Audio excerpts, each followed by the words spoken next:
Hey YouTube, this is Vargas, coming at you with a DVD update video. This is the first part of a Moviefreak Bazaar haul video.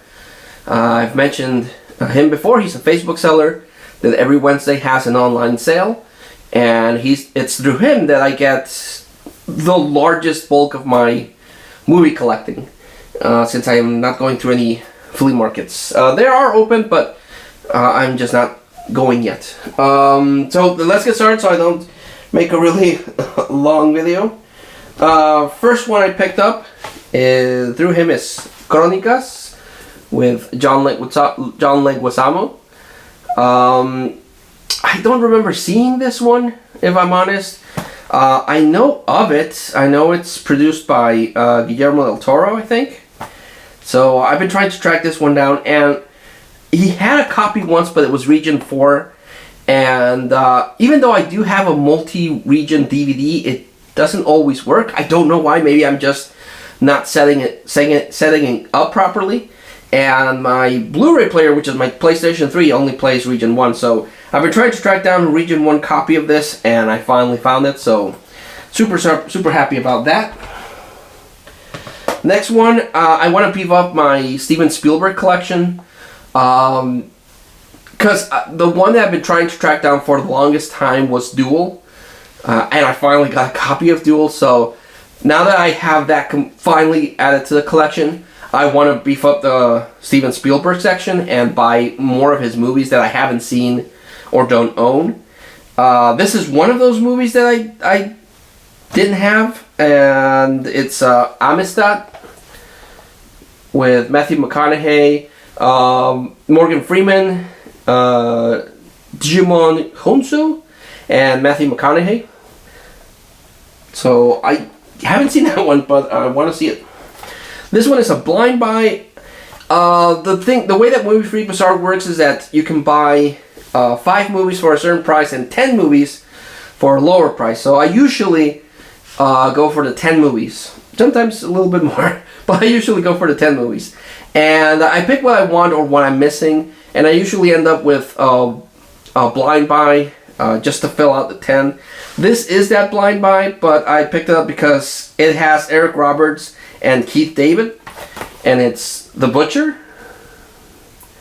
I have not seen this movie or any trailer actually, but I want to see it because I really like Eric Roberts.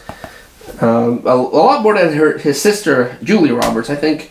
And Eric Roberts stars in a whole bunch of movies. If I ever decide to make a Eric Roberts collection, I would never end it.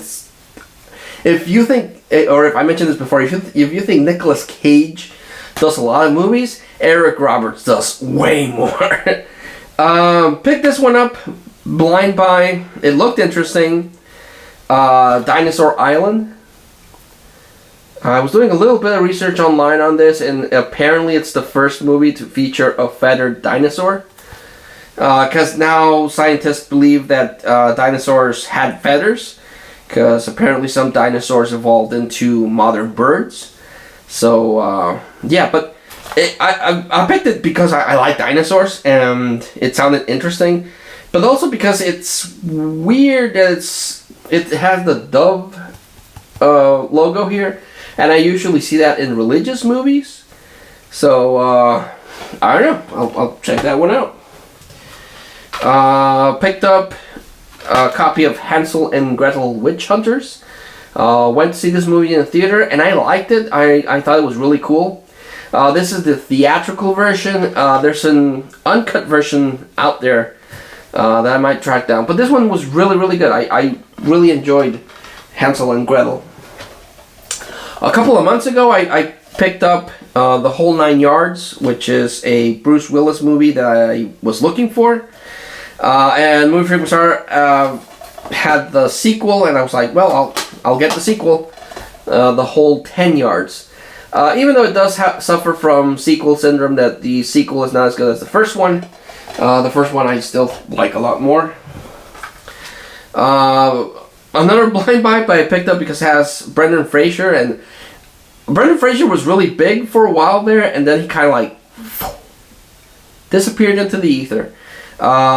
He did the another Mummy movie, and then I've seen him in a couple of things after that, and then gone. I don't know what's up with Brendan Fraser, but I picked up this one starring him that looks like an action movie, The Standoff. It doesn't say The Standoff, it's just Standoff. So we'll see. It looks like an action crime movie. Picked up this one. I think I might have heard about it, but I've never come across a copy until now. It's Hair, a musical movie about Woodstock. It's from 1979. So I've mentioned this before. I'm on two kicks right now. One is to track down 70 movies from the 70s. Because a lot of modern stuff just isn't doing it for me, so I'm going back to the 70s. Because I grew up with a lot of 80s movies, but I sprinkled a couple of movies from the 70s, so I'm trying to track down that. Because I'm finding a lot of joy watching movies from the 80s, of course, because that's my favorite decade of all time. Ugh, tongue tied. But I'm finding a lot of appreciation for movies from the 70s. So I picked this one up, and we'll see if it's any good. Picked this one up. Not so much. I've mentioned before, I like Eric Roberts more than Julia Roberts, but I picked this one up because it'll go in my Mel Gibson collection, and it's Conspiracy Theory, starring Mel Gibson and Julia Roberts. I actually do have a running Mel Gibson collection. Despite the fact that, Mel Gibson for a while there was kind of like, don't talk about Mel Gibson, but I don't know. Okay, I'm going to try to explain this as best I can. The horrible things that a person might do don't affect my views of the movies that the person did before. Because I still love Lethal Weapon. All four of the movies from Lethal Weapon are good, and Mel Gibson from this time period was good when he did Braveheart and everything. So the roles that an actor did aren't tarnished by the madness that the actor might fall into, if that makes sense. So yeah, I am so against the whole cancel culture thing. I think it's ridiculous. If a person does something really, really horrible, then he should, have a trial and go to jail. But it still won't affect the work that he did before. I don't know. I don't know if I make myself as clear as I wanted it. But still a good movie nonetheless. A snapper case. Hope it doesn't break. Very delicate. I mentioned this before. These snapper cases are unique. They take up less space than your regular, probably around the same space as a Blu-ray, and they're very delicate. If I mentioned this before, if it gets wet or this part breaks off easily with the years, but they're kind of cool. But a lot of movies came out in snapper case. So that, and the last two are ones that I've been trying to track down for a while because I have the remake. And I thought I had the first one, but it turns out it's a different one. But now I have the original and the sequel, and I own the remake. So this is from John Woo, A Better Tomorrow, starring Chow Yun-fat.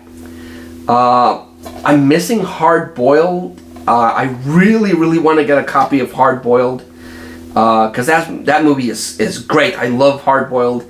I don't own a copy, but a lot of John Woo movies were great. Face Off was great.